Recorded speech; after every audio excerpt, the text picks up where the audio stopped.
Thanks, everyone, for joining us for today's episode of The Capitalist Investor. You've got Mark, Derek, and Luke today. Hey, Mark, how's it going, man? What's up? I'm good. How are you? Living the dream like I do every day. So I walk in every day. Derek's office is right by mine, and right when I walk in, I always say, "Derek, how you doing?" It's always living the dream. And Living the dream, baby. He asks me how I'm doing, and I say right back, "Living the dream." Living the dream, baby. That's what I'm doing. Love it. It's the only way to live life, man. Yep, Got to live the dream with no regrets. that's true. It's You know? what is it? Ragrats, whatever they say nowadays. I don't know. It's like a Gen Z thing. What is it? I don't know. I'm too old for that. Regrets. I don't know. Regrets. I don't know. Maybe I'm disconnected. Well, yeah, now there from- was that We Are the Millers. Have you Yeah. guys seen that movie? I With think Jennifer I Aniston, did. Oh, yeah. Jason Sudeikis. It's been years though. And the punk kid who's dating the daughter, he got a no regrets tattoo. Hey, those are cool tats, man. Oh, for real. Thank you, bro. You see the Cobra? Hey, what is this one? Oh, this? That's my credo. No regrets. That's what it was. Misspelled, right? And Jason Sudeikis is like, you have no regrets at all? Like, not even one letter? You have no regrets? Dad? Nope. Like, not even a single letter?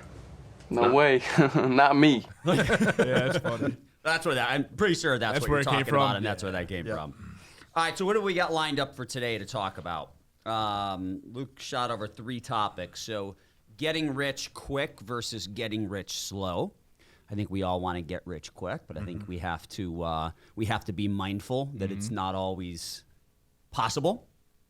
Second one, getting married is more expensive than buying a home.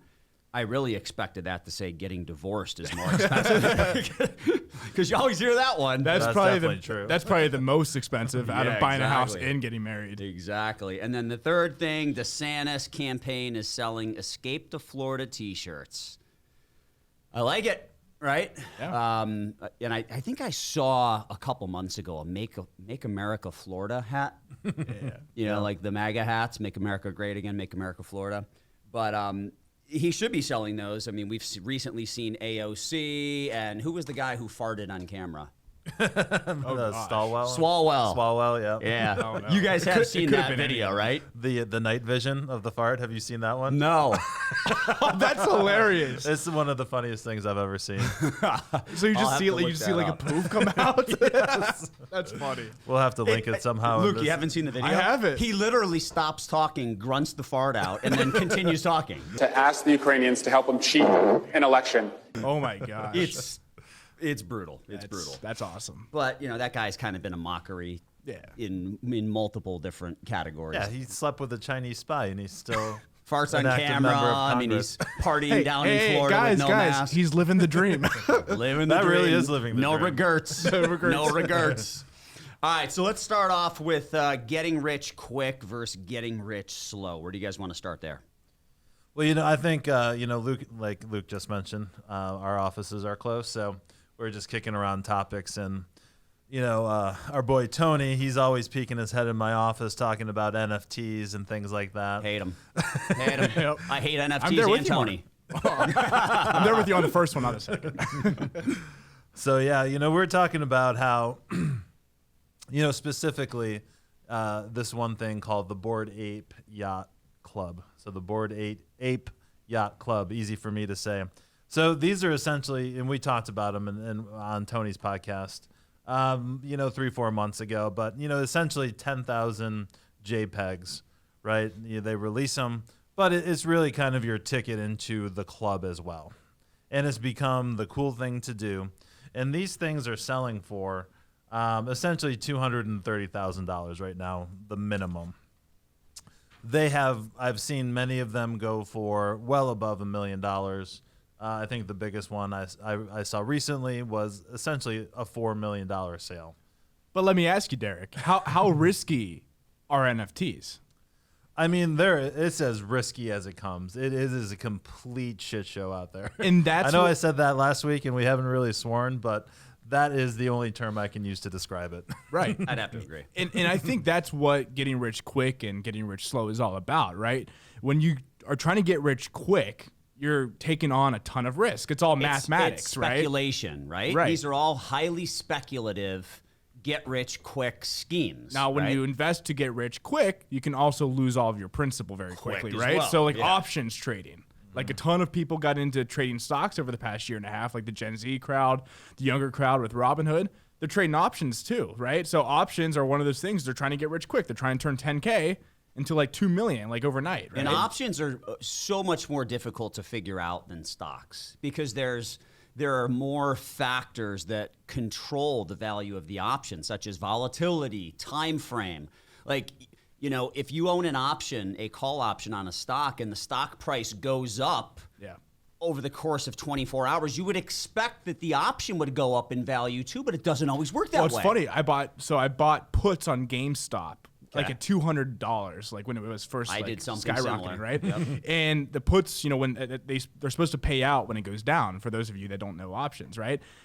GameStop went from like $200 up to like $250, but my puts went up 50% because of volatility, right? Volatility, there's probably more demand, people trying to buy them. Yeah, exactly. It's very strange. It's counterintuitive. That's a perfect description. Right. Yeah. Yep. But that's the environment we're in. People think, you know, it's, you know, they can get rich quick by doing this stuff. And it's possible. Like you hear the stories of people turning 10K into $5 million. Like you hear those stories. Yeah. But you don't hear the stories about the people that lose all their principal. We do, though. We do. We talk to those people. Yep, for sure. Right? I mean, we talk with, when they're prospective clients, we are talking to them, and they tell us their disastrous story of, you know, I had $3 million and now it's down to $1 million. I guess I don't really know what I'm doing. Like, help me out, or whatever the numbers are, right? So we talked NFTs. I mean, crypto obviously fits into this category, right? It's highly speculative. Could 10x. It could also, you know, get cut in half pretty quickly, right? I want to talk very briefly about Ark, Cathie Wood's firm. The ARKK ETF in particular, the Ark Innovation ETF. That thing, after a tremendous, I think it was 2020, and came out of the gates hot in 2021, it's down almost 50% from its peak in 2021. And this is maybe February, March. I don't have the numbers in front of me. I don't want to disrespect her, but she may be a flash in the pan. Let's just cut to the chase and call a spade a spade. She happened to, in my opinion, she was in the right place at the right time, at a time when valuations didn't matter. Everything was trading on hope and hype, and it worked for her. And she grew her firm from $3 billion in assets to $50 billion. Yeah. I don't know what it's at today. It might be down to 30, 40 billion. And she didn't grow it because of performance. Right. She grew it because of fund flows coming in. People wanted to buy the ETF. And that ended up attracting every Tom, Dick, and Harry owned RIA, like us. Every wealth management shop has their own ETF now. Some, you know, cockamamie thematic strategy, right? So you've taken ETFs, which were really meant to kind of simplify things for investors, right? And you've muddied up the waters, right? So even ETFs, which are supposed to be lower risk, there's a number of those, right? You know, robots who do surgery on your behalf, ETF. Like, I mean, it's crazy, man. Like, but even those are speculative, right? And a lot of people go into those and Bitcoin and crypto and NFTs thinking that they are going to get rich quick. But, you know, I think at the end of the day, I think we would all agree on this. It's okay to own any of those things in the right amount. Yeah. Like, you got to have a core to your strategy that gives you the permission slip to act like a fool with 5 or 10% of your money, you know? That leads into leverage and margin, because there's tools out there that you can utilize that can benefit your portfolio, right? Yeah. It's just a lot of people don't use them in the right way, which you're kind of referring to, Mark, right? Yep. So like leverage and margin, like, you know, lines of credit even, like there comes a point where you can utilize these things on a larger portfolio. And when things, you know, get low, sell off, you can use that margin to buy low, right? And things like that. Utilize the portfolio in the right way. Yeah. But a lot of people are borrowing money they don't have. Like you hear the Robinhood stories about people who have $5,000 in an account, but they're trading it like they have 100,000, right? Yeah. And then they owe, all of a sudden the money gets wiped out and they owe like 100 grand that they don't have. Yeah. So I mean, that's just examples that you have all these tools out there. If you use them in the right way, you can make, you know, getting rich quicker. You can get rich quicker, but you know, getting rich, you know, too quick means you're probably taking on too much risk. I think the key is get rich smart. Yes. Right? Like be smart about how you're getting rich. You can have your foot on the gas, but you have to be prepared to take it off the gas and put it on the brake. Right. You know, you can't just, put the pedal to the floor and continue to go. One other thing I want to mention here before we move on to the next topic, I think this also kind of brings to light the fact that whatever got you here may not get you there.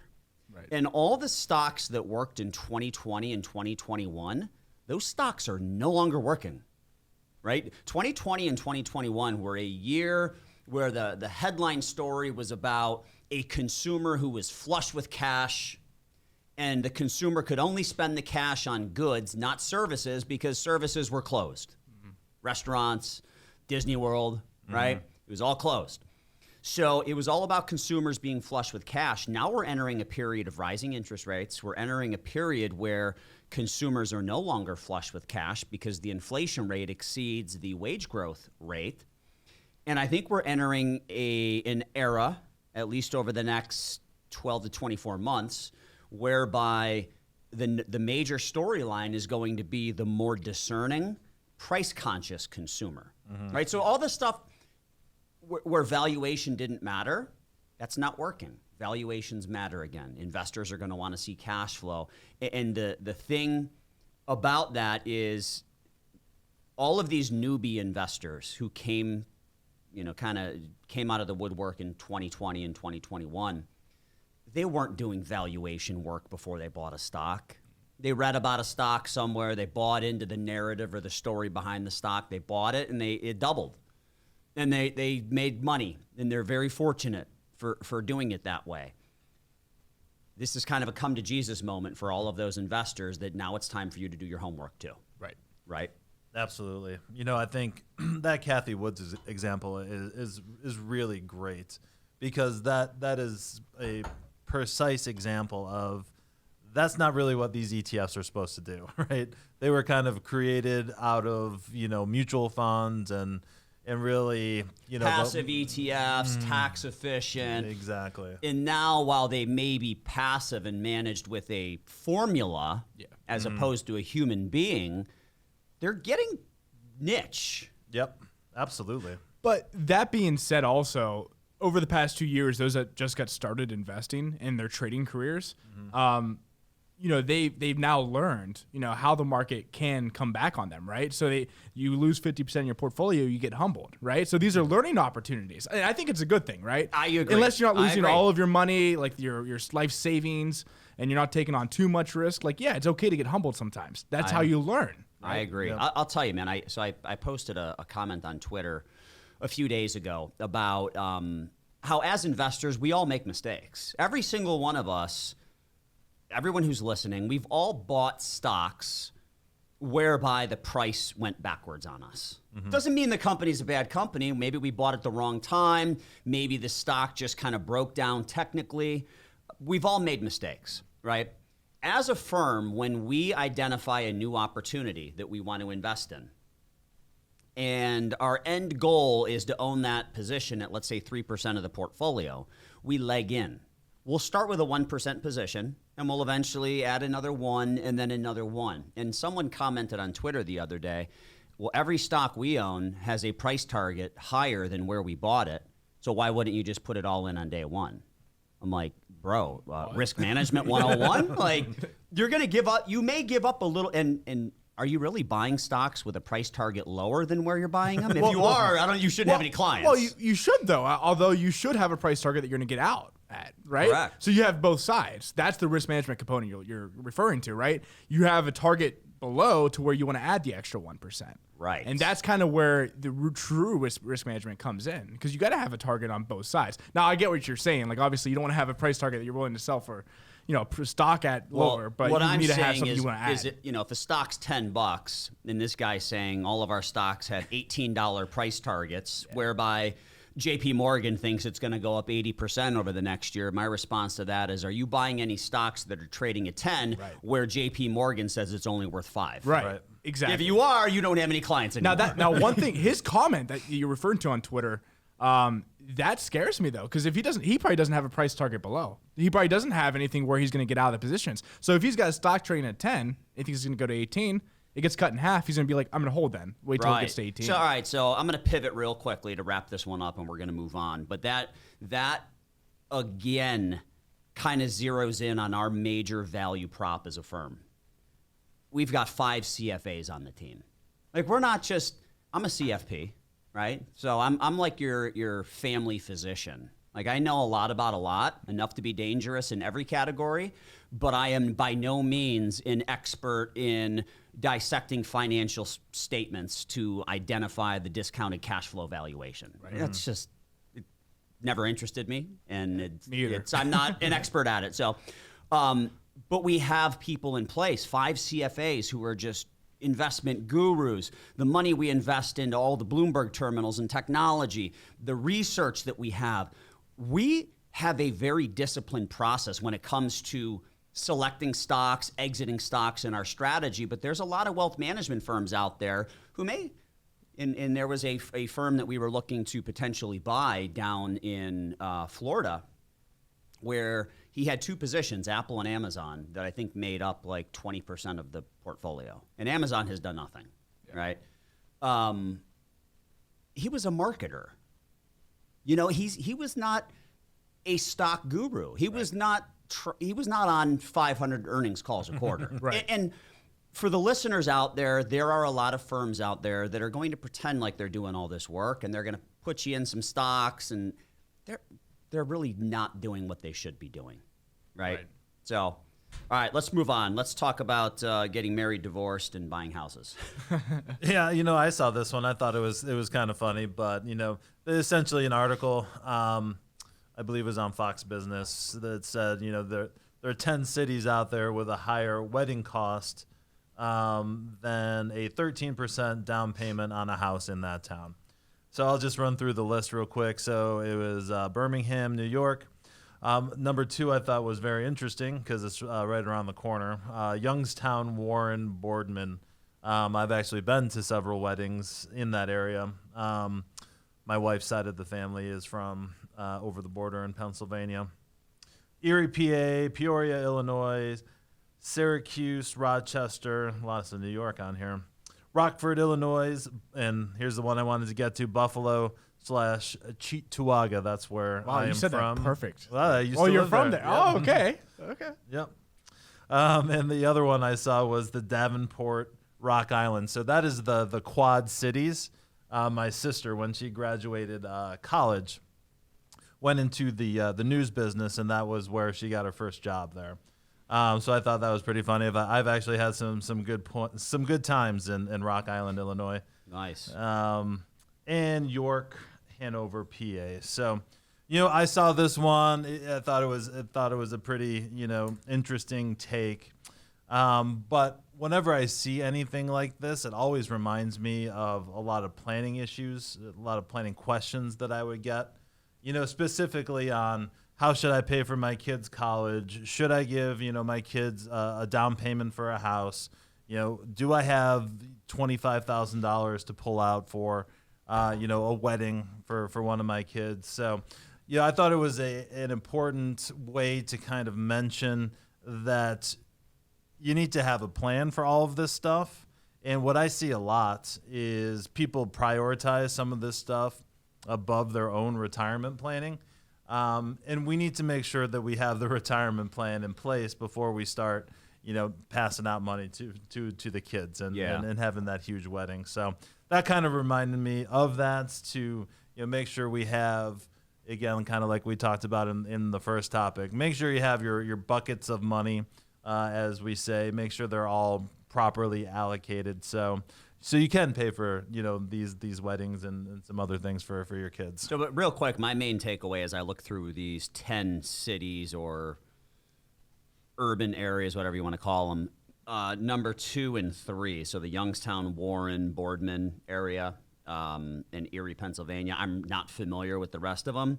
I would guess that an average wedding costs more than a 13% down payment because the homes are very inexpensive in those locations. Yeah, correct. So And again, I don't know what home prices are in Syracuse or Rochester or Buffalo, but it may be the same case there, right? Where homes are very affordable or even lower priced, however you want to call it.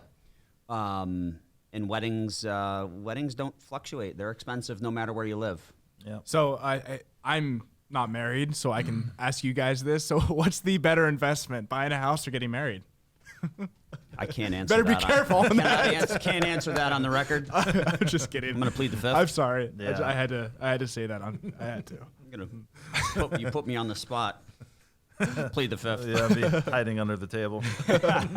I think that divorce is more expensive than buying a house. Right. Kind of Yeah. summarized Yeah, all no, of our points of view absolutely, there. absolutely. All right. Let's move on to Ron Desantis. I love this guy. Yep. Right. So he's kind of poking fun at AOC and Swalwell and all of these talk out of both sides of their mouth, hypocritical, progressive politicians that are vacationing in Florida without masks, going to drag shows. Everyone goes to drag shows without masks, right?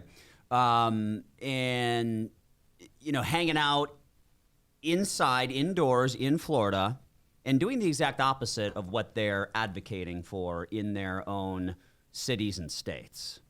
And I think it just brings to light the hypocrisy of these individuals, because AOC has been one of the most outspoken people. She's so critical of the way a state like Florida runs.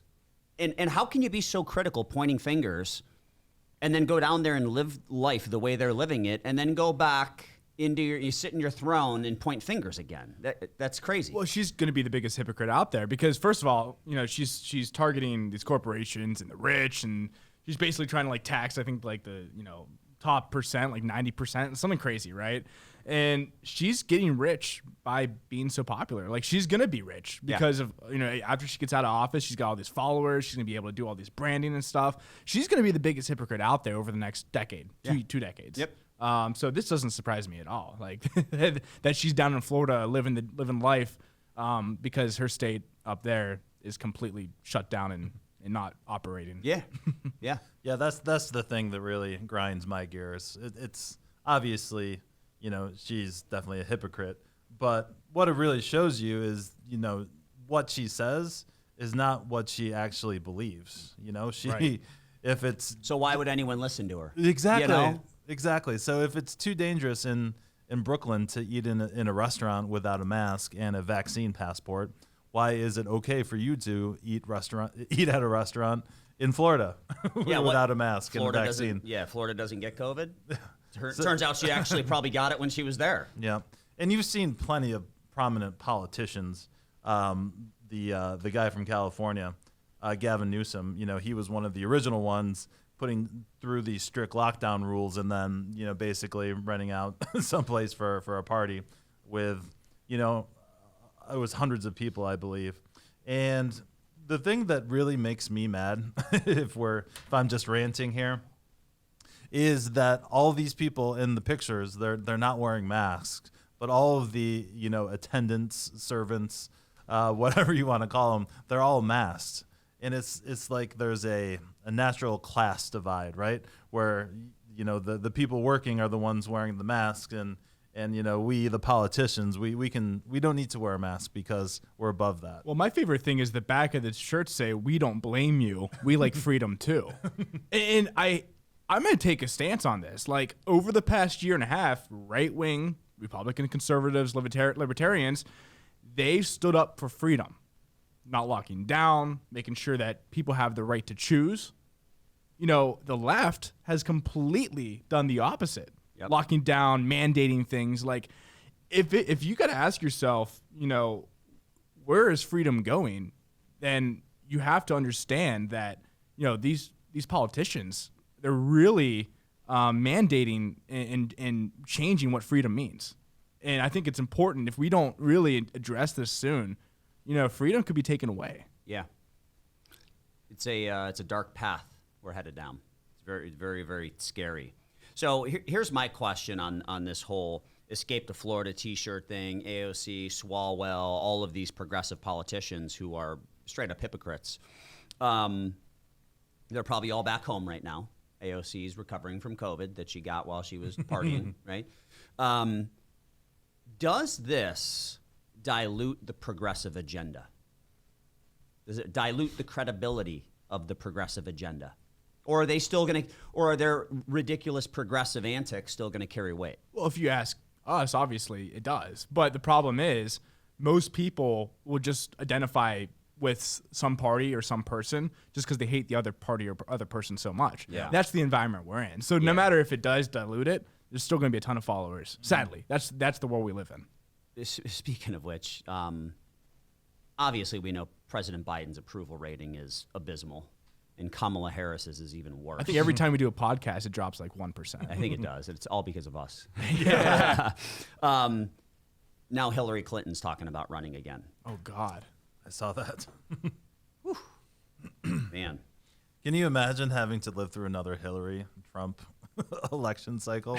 It might happen. You belong in jail. Is that what he said to her? I'll put you in prison or something like that. That's hilarious. Anything else we want to touch on, guys? I did have one more thing, and I completely forgot about it. So I guess we won't talk about it. All right, everyone. Thanks as always for tuning in. Any questions, shoot them to info@swpconnect.com. Make sure you subscribe to the podcast. We are growing our listenership, which is awesome. Very, very cool. We appreciate all of you listening week after week after week. Again, tune in next week. We'll talk to you then. The opinions expressed in the podcast are for general informational purposes only and are not intended to provide specific advice or recommendations for any investment, legal, financial, or tax strategy. It is only intended to provide education about the financial industry. Please consult a qualified professional about your individual needs.